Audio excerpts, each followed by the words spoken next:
1 kg biryani பாய் ஸ்டைல்ல வடி பிரியாணி நம்ம பண்ண போறோம்.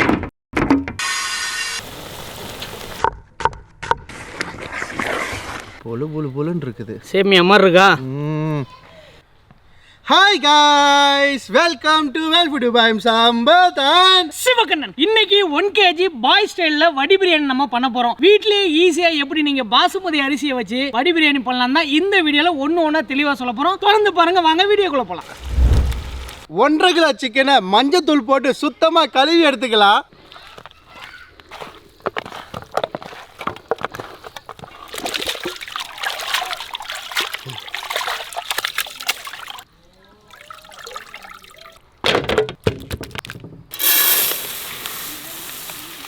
ஒரு கிலோ பாசுமதி அரிசியை 2 டைம் அலசி ஊற வச்சுக்கலாம்.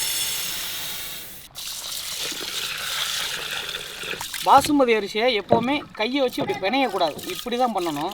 அப்போ தான் அரிசி உடையாது. ரெடி, பிரியாணி ரெடியா? என்னங்க உங்கள் சைஸுக்கு தூக்கிட்டு வந்துட்டீங்க? என் சைஸுக்கு தான் நான் சாப்பிட முடியும், அதனால என் சைஸ்க்கு எடுத்து வந்துட்டேன். படம் தூங்க போறீங்களா? என்ன சாப்பிட போகிறேன். நீங்கள் பிரியாணி ரெடி பண்ணிட்டீங்களா? பசிக்குது ஜி. சொல்லுங்க. இந்த பிரியாணியை சரி, நான் பாய் வீட்டு கல்யாணத்தில் சாப்பிட்ட மாதிரியே செஞ்சு தரீங்க. அதே மாதிரி தான் பண்ண போகிறோம். அதே மாதிரி சாப்பிட போகிறீங்க. ஓகே. வெங்காயத்தை எந்த அளவுக்கு நைஸாக வெட்டணுமோ அந்த அளவுக்கு நைஸாக வெட்டிக்கணும். வடி பிரியாணிக்கு எப்போவுமே நாட்டு தக்காளி தான் நம்மளுக்கு கரெக்டாக இருக்கும். முடிஞ்ச அளவுக்கு நாட்டு தக்காளி மட்டும் இந்த சமையலுக்கு பயன்படுத்துங்க.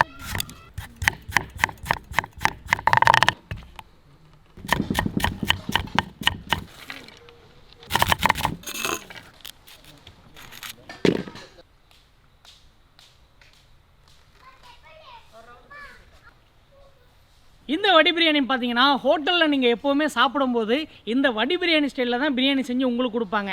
இதை நீங்கள் அப்படியே ஒன்று நோட் பண்ணி வச்சுக்கங்க. நீங்களே ஈஸியாக வீட்டில் செய்யலாம். முதல்ல 2 அடிகனமான பாத்திரம் வேணும். குறிப்பாக 2 அடுப்பில் தான் இதை சமைக்கணும். சம்பத் கான் சொல்லுங்க. ஏற்றுங்க. ஏற்றிடுவோம். ஒரு அடுப்பில் நம்ம பிரியாணி சமைக்க போகிறோம், இன்னொரு அடுப்பில் நம்ம பாசுமதி அரிசியை வடிகட்டி எடுக்க போகிறோம். இதுதான் இதோட ப்ராசஸ். மொத்தமாக 1 கிலோ அரிசி 1.5 கிலோ சிக்கனு.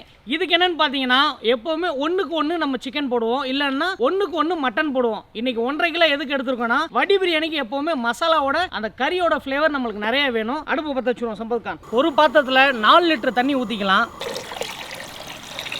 சம்பத் கான் தண்ணிக்கு மூடிய போடுங்க. 250 ml ஆயில் பிரியாணி தளிக்கிறதுக்கு. எண்ணெய் சூடாயிருச்சு. 4 கிராம் பட்டை, 1.5 கிராம் கிராம்பு, 2 கிராம் ஏலக்காய், 1/2 கிராம் ஜாதிபத்திரி, 3 சைஸ் பச்சை மிளகா, இது எல்லாத்தையும் ஒன்றா சேர்த்துக்கலாம். 1/2 கிலோ வெங்காயம் நைஸாக கட் பண்ணி வச்சுருக்கோம், சேர்த்துக்குப்போம். சம்பகான் சொல்லுங்க. நீங்கள் பாய் வீட்டில் சாப்பிட்ட மாதிரியே வேணும்னா வெங்காயம் நல்லா பொன்னிறமாக வதங்கணும், அப்போ தான் டேஸ்ட் வரும். அப்படியா? ஆமா, நல்லா புண்ணியமா வளர்க்கிற. ஆனா அது பாய் சமைச்சாரு, இது இந்த பாய் சமைக்கிறாரு. ஆனா அந்த பாய்க்கு தாடி இருந்தது, இந்த பாய்க்கு தாடி இருக்காரு. வெங்காயம் பார்த்தீங்கன்னா நம்மளுக்கு பொன்னிறமாக வதங்கிருச்சு. உங்களுக்கு தெரியும் பாருங்க. நல்ல கோல்டன் ப்ரௌன் ஆயிடுச்சு. இந்த அளவுக்கு நம்மளுக்கு வதங்கணும். சம்பகான் சொல்லுங்க. இப்போதான் இஞ்சி பூண்டு சேர்க்கணும். எவ்வளோ அரைச்சிங்க? ஏதோ 100 கிராம் இஞ்சி, 100 கிராம் பூண்டு சேர்த்துருக்குது.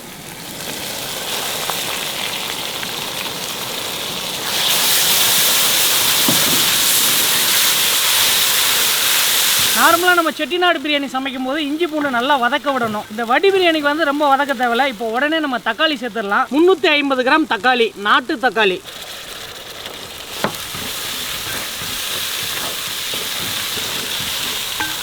முப்பது கிராம் மல்லி இலை, 20 கிராம் புதினா இலை சேர்த்துக்கலாம். இது கூடவே 35 கிராம் கல்லுப்பு நம்ம சேர்க்கணும். இந்த அளவுக்கு போட்டிங்கன்னா கரெக்டாக இருக்கும். அரிசியை நம்ம வடிகட்டுவோம் இல்லையா, அதுலேயும் 35 கிராம் நம்ம கல்லுப்பு சேர்க்கணும். 15 கிராம் காஷ்மீர் மிளகாத்தூள். வேறு எந்த மிளகாத்தூள் நான் போடலை, இது மட்டும் தான் சேர்க்குறேன். நார்மல் மிளகாத்தூள் இருந்துச்சுன்னா 10 கிராம் போட்டுக்கங்க போதும். இது காஷ்மீர் மிளகாத்தூள்ன்றதுனால கொஞ்சம் கலர் நம்மளுக்கு நல்லாயிருக்கும், அதுக்காக தான். 1.5 கிராம் அளவுக்கு மஞ்சத்தூள் போட்டுக்குங்க. 250 ml தயிர் சேர்த்துக்கலாம். இந்த தயிர் சேர்த்த உடனே அந்த பிரியாணியோட ஸ்ட்ரக்சரை அப்படியே வேறு மாதிரி ஆகுது. அவ்வளோதான், நம்மளுக்கு அப்படியே கிரேவி தயாராகிடுச்சு. இது வரைக்கும் நம்ம இதில் தண்ணி கூட சேர்க்கல. இப்போ இந்த டைம் என்ன பண்ணணும்னா சிக்கனை நம்ம சேர்த்துடலாம். சம்பகான் சிக்கனை போடுங்க. ஜி எது என்னாலும் சரி பெத்த பீஸ் எனக்கு வந்துடும் பார்த்துக்குங்க. பெத்த பீஸா? ஆமாம். அது மட்டும் கிடைச்சா போகும்ல, பிரியாணி வேணும்ல. பிரியாணி வேண்டவே வேண்டாம், பீஸ் தான் முக்கியம். எப்போ பார்த்தாலும் பெத்த பீஸ்னே கிடக்காருங்க.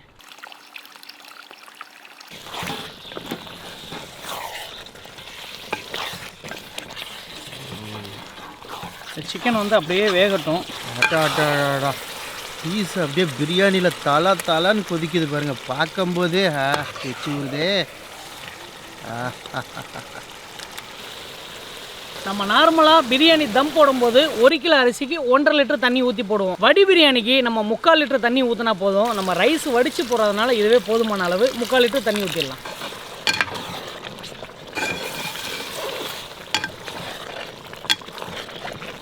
சிக்கன் போட்டுட்டு தண்ணி ஊற்றினோன்னே அடுப்பை அப்படியே நம்ம ஸ்லிம் பண்ணிட்டு மேலே வந்து இன்னொரு மூடியை போட்டுக்க வேண்டியதான். தண்ணி சூடாயிருச்சா? இது தண்ணி சூடாயிடுச்சு. இந்த மூடியை போடுங்க. இதோ இந்த மூடியை திறங்க.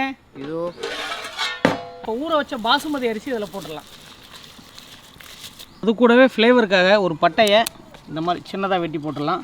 ஒரு 3 கிராம்பு, 3 ஏலக்காய், ஒரு 5 கிராம் புதினா. பிரியாணியில் 35 கிராம் கல்லுப்பு போட்ட மாதிரியே அரிசிலையும் 35 கிராம் கல்லுப்பு போடணும். பாசுமதி அரிசி வடிக்கும் போது தண்ணி சில பேர் ஜாஸ்தி வச்சுருவாங்க, சில பேர் கம்மி வச்சுருவாங்க. அதனால் அந்த உப்போட அளவு வந்து உங்களுக்கு சரியாக தெரியணும்னா நீங்கள் உப்பை போட்டு ஒரு 2 நிமிஷம் கிண்டிட்டு அதுலேருந்து டேஸ்ட் எடுத்திங்கன்னா லைட்டாக உப்பு கறிக்கணும். அந்த லெவலில் இருக்கணும் வடி பிரியாணிக்கு.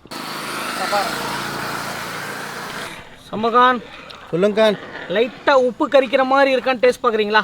கொடுங்க பார்த்துருவோம். லைட்டாக ஒரு பல் உப்பு கறிக்கிற மாதிரி இருக்குது. ஓகே.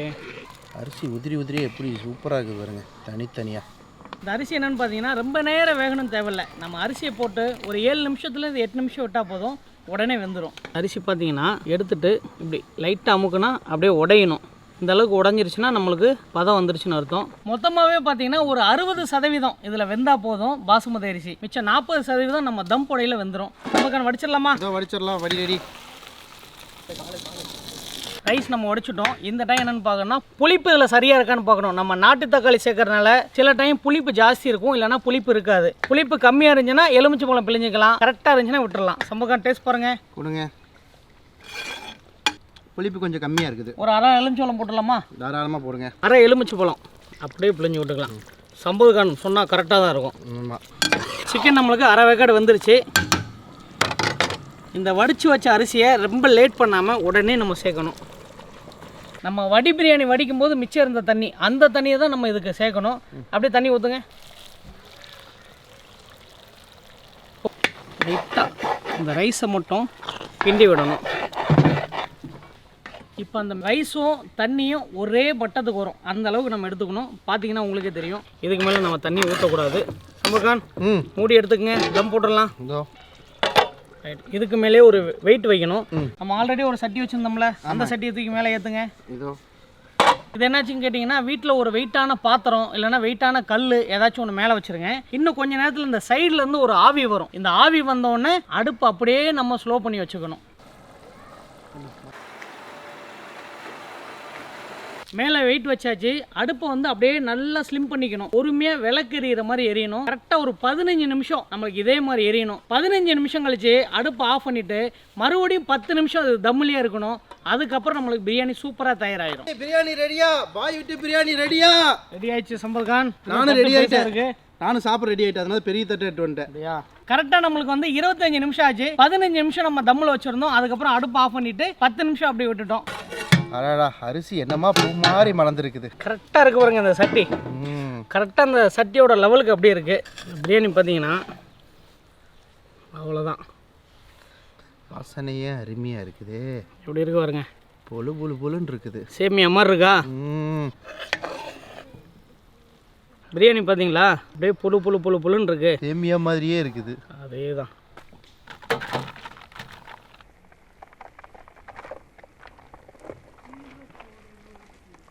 சூப்பராக நம்மளுக்கு வடி பிரியாணி ரெடி ஆயிடுச்சு பாய் ஸ்டைலில். இதை வந்து ஒரு 7லேருந்து 8 பேர் சாப்பிடலாம் திருப்தியா. நல்ல பிரியாணி கமன்னு மனமாக இருக்கும். இதில் ஒரு விஷயம் என்னென்னு பார்த்தீங்கன்னா நம்ம செட்டிநாடு பிரியாணி மாதிரி காரசாரமாக இருக்காது, அப்படியே நியூட்ரலாக இருக்கும். எவ்வளோ வேணாலும் சாப்பிட்லாம். அடடா, பாய் வீட்டில் சாப்பிட்ட பிரியாணி அப்படியே சாப்பிட போகிறேன்.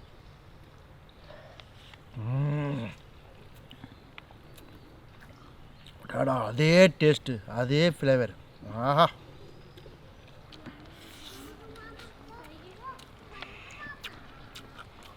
நான் ஏற்கனவே சொன்ன மாதிரி தான் அந்த கறியோட ஃப்ளேவர் தான் இதில் இருக்கும். மசாலாவோட ஃப்ளேவர் ரொம்ப கம்மியாக தான் இருக்கும். அதனால தான் வந்து 1 கிலோ அரிசிக்கு 1.5 கிலோ சிக்கன் போட்டிருக்கோம். இதே ஸ்டைலில் மட்டன் பிரியாணி பண்ணலாம். குறிப்பாக செம்பரி ஆட்டு கறி போட்டு பண்ணணும், ரொம்ப அருமையாக இருக்கும். சூப்பரான பெத்த பீஸு.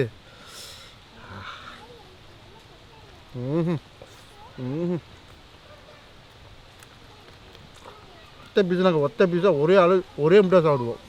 வடி பிரியாணியில் எப்போவுமே சிக்கன் போட்டு சமைச்சாலும் சரி, மட்டன் போட்டு சமைச்சாலும் சரி, அவ்வளோ ஜூஸியாக இருக்கும். ஏன் அப்படின்னு கேட்டிங்கன்னா அது தண்ணியிலே ஒரு மாதிரி வேகும். அது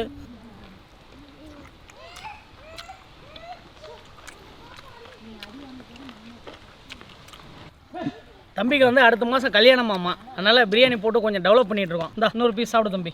நன்றிண்ணா. நல்லா உடம்பு டெவலப் பண்ணிக்க. ஓகேண்ணா. ரொம்ப நல்லா இருக்குங்க. பாய் ஸ்டைலில் இந்த மாதிரி வடி பிரியாணி ட்ரை பண்ணி பாருங்கள். தெளிவாக நான் சொல்லியிருப்போம் எப்படி சமைக்கணும், எந்த மாதிரி ரேஷியோவில் பொருட்கள்லாம் இருக்கணும் அப்படின்ட்டு. ஆமாங்க, இதே மாதிரி உங்கள் வீட்டில் செஞ்சு பார்த்துட்டு எப்படி இருக்குதுன்னு மறக்காமல் கமெண்ட்டில் சொல்லுங்கள். ஏன்னா பிரமாதமாக இருக்குதுங்க. இந்த மாதிரி உங்களுக்கு பிரியாணி வீடியோ வேணும் அப்படின்னா மறக்காமல் கமெண்ட்டில் சொல்லுங்கள். இந்த மாதிரி நிறைய டிஃப்ரெண்ட் பிரியாணி வீடியோ உங்களுக்கு நாங்கள் கொடுத்துக்கிட்டே இருப்போம். இந்த வீடியோ மறக்காமல் எல்லாருக்கும் ஷேர் பண்ணிடுங்க. எங்கள் வேல் ஃபுட் சேனல் பார்த்தீங்கன்னா யூடியூப்லேயும் கிடையாதுங்க, இன்ஸ்டா ஃபேஸ்புக்லையும் இருக்குது. மறக்காம போய் ஃபாலோ பண்ணிடுங்க. அவ்வளோதாங்க, இதோட இந்த வீடியோ முடிச்சுக்கிறோம். இன்னொரு டிஃப்ரெண்டான வீடியோவில் மீட் பண்ணுறோம்.